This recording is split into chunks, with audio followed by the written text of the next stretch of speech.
Hello, and welcome to today's session, A Yellow Brick Road for Implementing a Powerful Data Forensics Program. We appreciate you taking the time to join us today. My name is Allison Foster Green from Caveon Test Security, and I'll be introducing the session, and I want to welcome you all. While we wait for everyone to join, I'd like to go over a few housekeeping items. Please know that this session is being recorded and that we will be sending out a copy of the slides and the recording after this broadcast.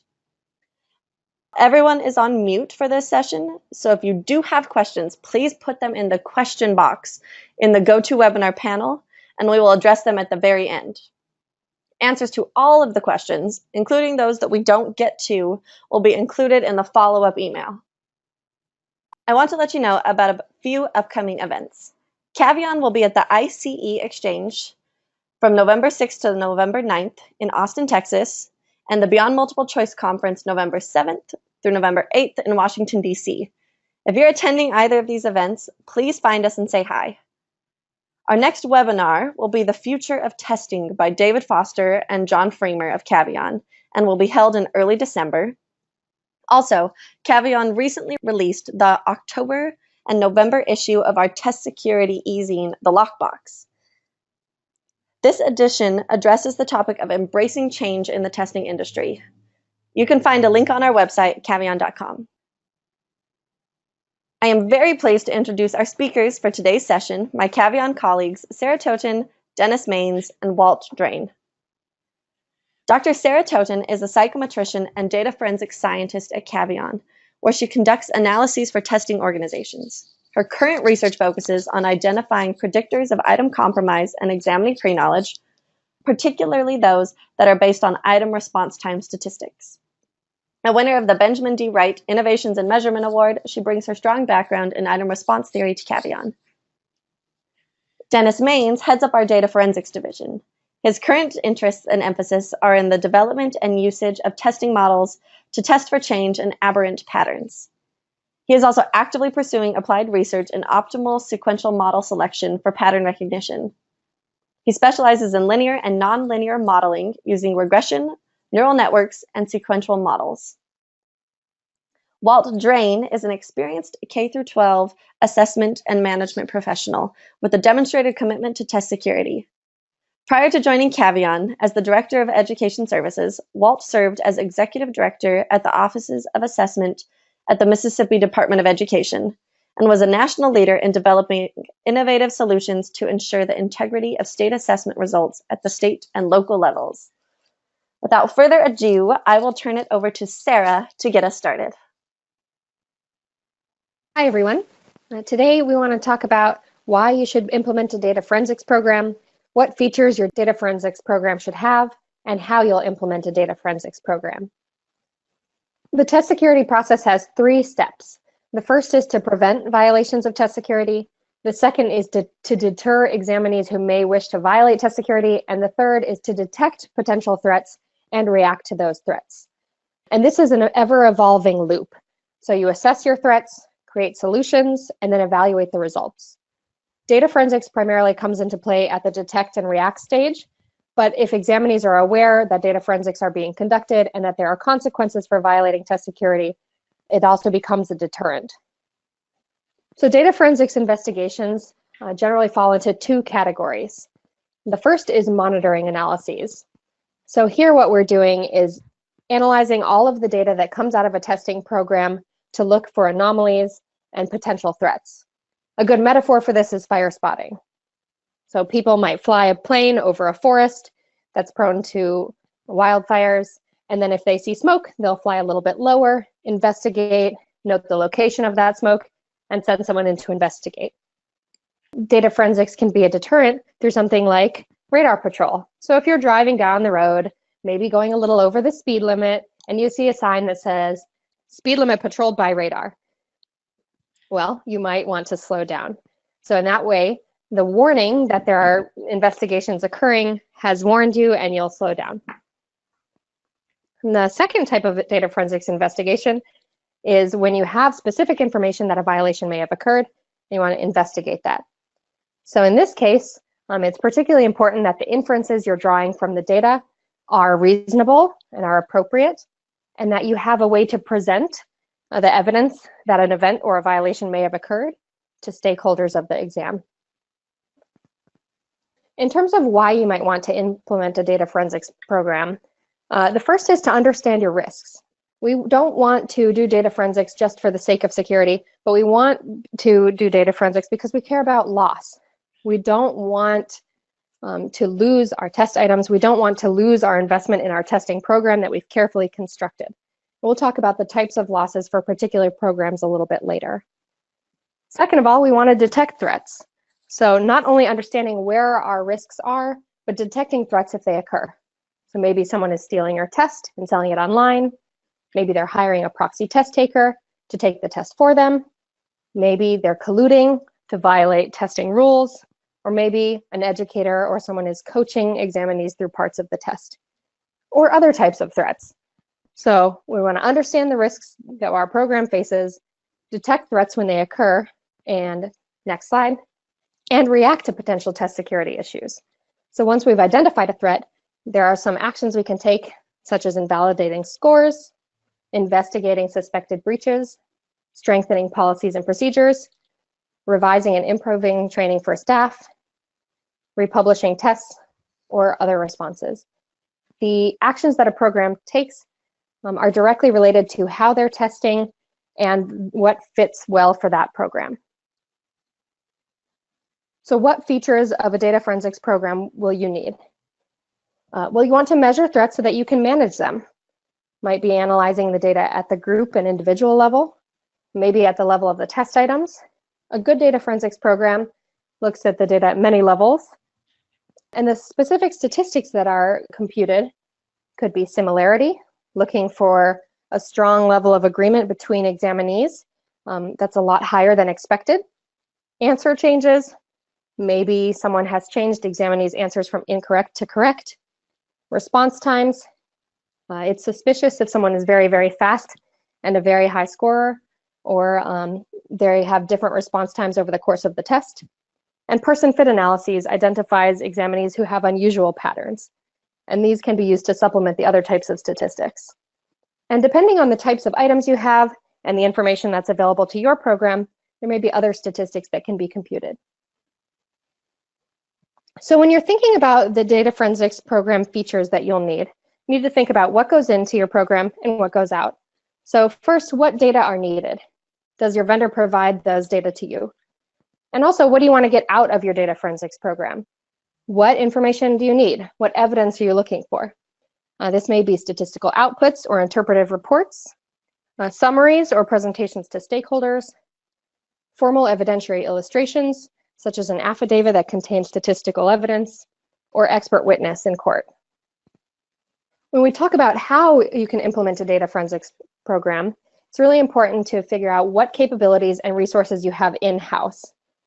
Employee time, also what statistical software might you need, what statistical expertise is available to you, what support does your vendor provide, and do you need to use a third party?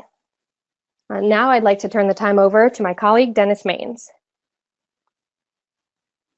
Thank you, Sarah. So I'd like to just go through a little bit of security scenario with you on certification and licensure. So the graphic shown on the screen says exclusive doctors cheated on exams. This was a story that was broken by CNN. It had reports that some doctors were recalling questions and sharing them with other doctors before they took the test. And so the doctors went in with pre-knowledge. And evidently, this had gone on for years. It was a common practice in this particular certification program, not with the program, but with the doctors who were testing in the program. And when the program directors saw this story for the first time on live television, they were shocked and dismayed and horrified, and they had to take immediate action. Of course, that's exactly the place we don't want to be. And the example I gave was a medical board is not limited to medical boards. This is the case with all certification and licensure programs in all areas in our society. For example, in safety, food safety or transportation, utilities. No one wants your gas installer to have cheated on the exam, for example. Financial professionals. You definitely don't want your real estate agent to be someone who cuts corners, or your broker. As civil authorities, firemen, policemen, forensics examiners, all of these people are certified or licensed or both professional licenses in not just medicine, but law and other areas, and IT certifications. All of these people need to be trained and they need to be qualified. That's what certification is about. And I remember a case, for example, several years ago, where cheating was suspected at the airport. The local news station sent an undercover journalist in. They saw on footage, on video, the instructor giving answers to the individuals while they were taking the test. These people were being trained to de-ice aircraft. And how would you like that to be the case? So you're on an airplane with people who are not trained to de-ice aircraft and it's wintertime.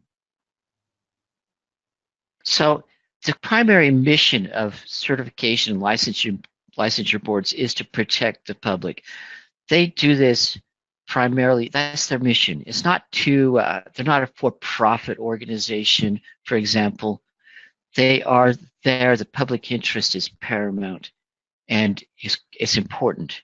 As a result, they're willing to take decisive measures to prevent, deter fraud. This is their role, their mission. And the stakes are extremely high with these programs. People's lives and livelihoods depend upon how well they do on these tests. As a result, if there's pressure and if there's motivation, there's opportunity for people to cheat, and the threats exist, not just with individuals, but also, unfortunately, with organized groups like coaching schools or collusion rings, or people who make it a point to compromise the integrity of this certification or the test. So why are we doing this? Well, we really need to be able to measure the threats, as Sarah indicated. And the threats are many, and they depend upon your program and what goes on. But there's theft, there's recall, piracy, collusion, copying, proxy test takers, lots of threats. And when these threats materialize into attacks, the losses can be extreme. Your program's reputation could be lost. The reputation of the credential could be lost. The public trust could be eroded. And there's obviously money tied to all of these kinds of things when you have to repair and recover from these losses. So again, following up with the why, really, we want to be able to take action when these things happen. Remember, this slide said detect and react. The reaction portion tells us what actions we can take.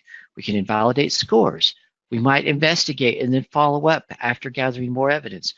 We might decide we have to republish the exams and retire a form, which could be very expensive, or strengthen policies and procedures. So I think this quote, "No cheater left behind," applies in certification and licensure.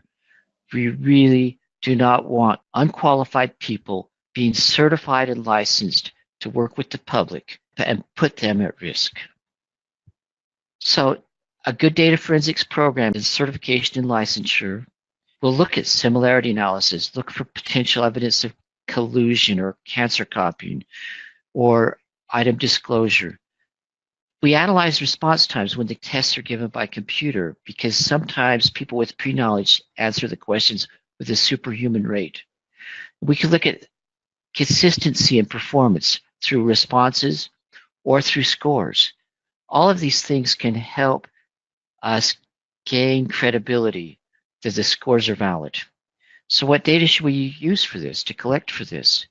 Well, we should definitely be looking at item responses and scores, and if available, response times, and perhaps answer change data. There are lots of different kinds of data. It depends on what your vendor has available and what you can get. But I'm a statistician. I like to get all the data I can get and then make the broadest, gather the most information in order to help support inferences that will be made. And of course, What do you want to do with these data? Well, it depends on how you put presentations together, how you document your results, and what kind of document trail you leave in order to demonstrate that you are fairly and responsibly administering the exams. So how do you do this? Well, a lot of programs have in-house psychometricians. Some programs hire psychometricians or consultants. So you can definitely use your in-house staff, or you may decide to have your in-house staff focus on their mission and expertise and outsource this work to other people, other consultants. You can definitely do these analyses with internal resources. There's software available you can purchase, or you don't have to do that. Your vendor may have access to resources that will help you do data forensics. Maybe it's simple, maybe it's complex, maybe it's involved, maybe it's not. But definitely, these analyses that you perform need to be legally defensible. If your actions are challenged in court, you need to be able to come back and say, yes, we did everything properly. We recognize that we did things correctly. And this is where a third party can really help, because a third party can provide an objective, independent review. Usually will have a lot of experience and can provide expert support that may be beyond what your staff currently has in terms of their training and expertise. At this point, I'll turn the presentation over to Walt Drain, who will then talk about K through 12 assessments. All right, thank you, Dennis. This next section pertains to K-12 assessments, and wow, just imagine this headline for your testing program: Philadelphia principals fired in cheating scandal. Let's take a closer look into this test security situation. This particular case was a multi-year investigation that involved 33 Philadelphia public schools, including 3 charter schools, where 140 teachers and administrators were implicated for test fraud. Through data forensics of the answer documents, answer change behavior patterns were identified, specifically erasures that went from wrong to right. Depending on the level of involvement, some educators were fired, suspended, or not allowed to administer assessments during future administrations. I'm sure it was nice to have the data forensics mentioned during the investigation phase, but it would have been even better to have the data forensics in real time after the administration of exams. So, what would lead someone to cheat on tests in K-12? When we talk about K-12 education, states are spending an extraordinary amount of money on large-scale, high-stakes assessments. Money that is wasted when tests are compromised and new items and test forms have to be created. Many of these tests are high stakes for both the students and the teachers. In fact, many teachers receive performance evaluations that are dependent upon the improvement of test scores from year to year. Likewise, students in some states need a certain test score to meet graduation requirements. State education agencies utilize the assessment data in their accountability systems, which ultimately produce an output in the form of some designation that the general public can understand. For example, schools and districts may earn an A if they are performing well, or an F if they're not. No one wants to be an F. This means that state assessment results have an economic impact on the communities in which we live, not to mention community pride and prestige. When test security violations occur, they are usually the result of test fraud resulting from a lack of training or poor security practices during an operational assessment.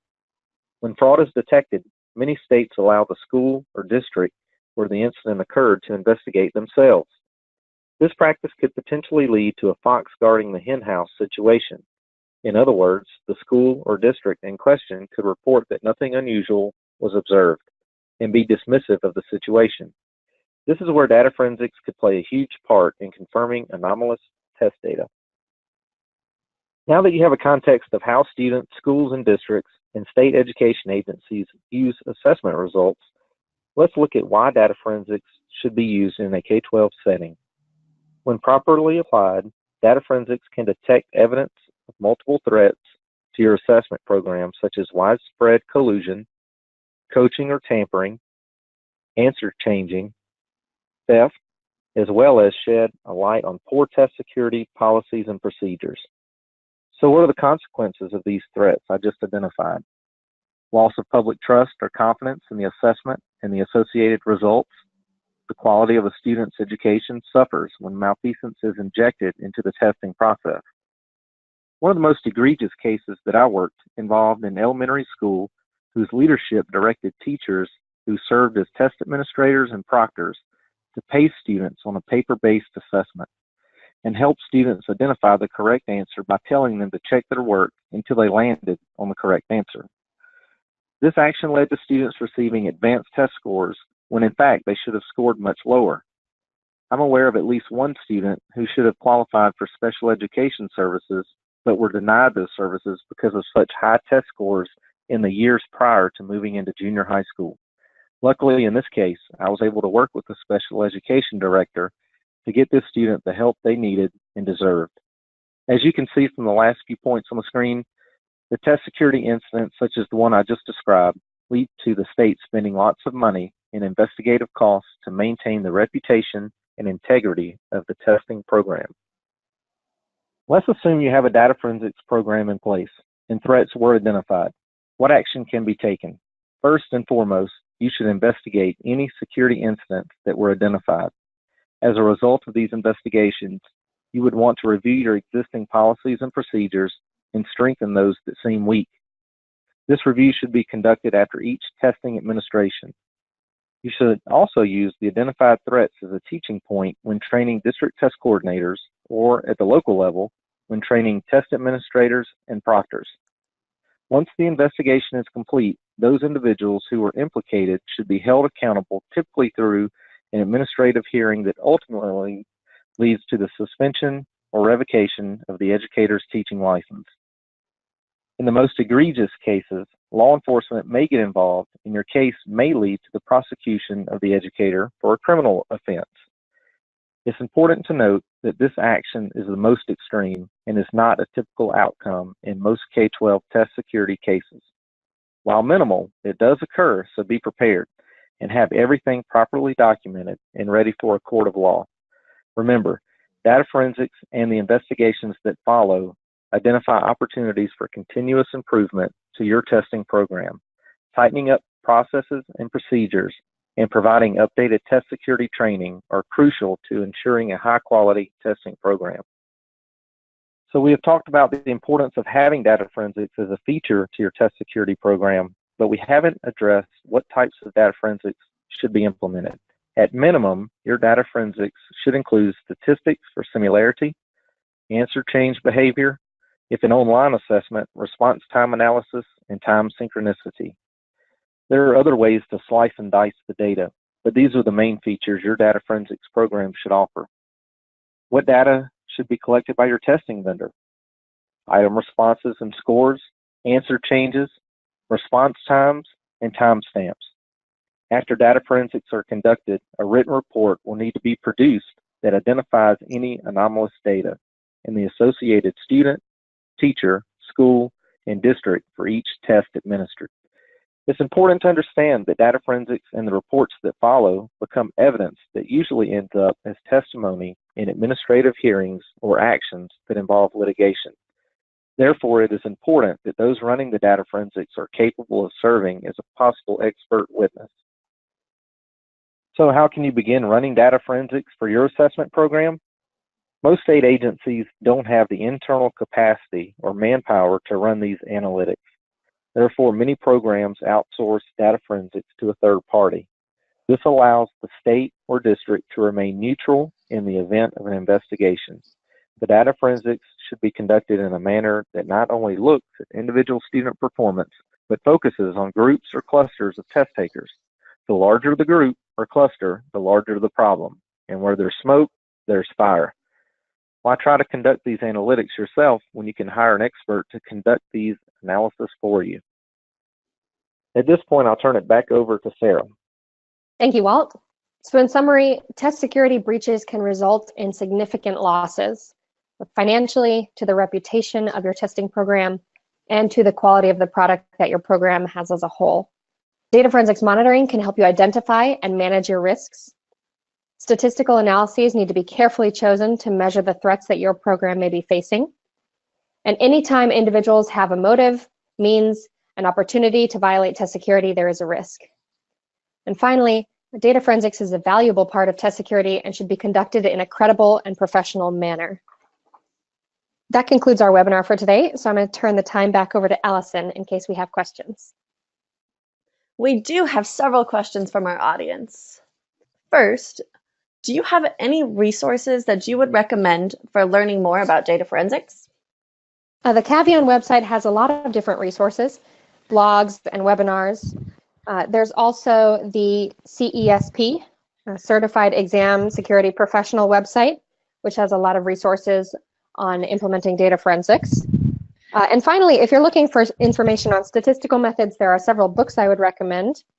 One is the Handbook of Quantitative Methods for Detecting Cheating on Tests, edited by Gregory Cizik and James Wallach. Another is Test Fraud, Statistical Detection and Methodology, edited by Neil Kingston and Amy Clark.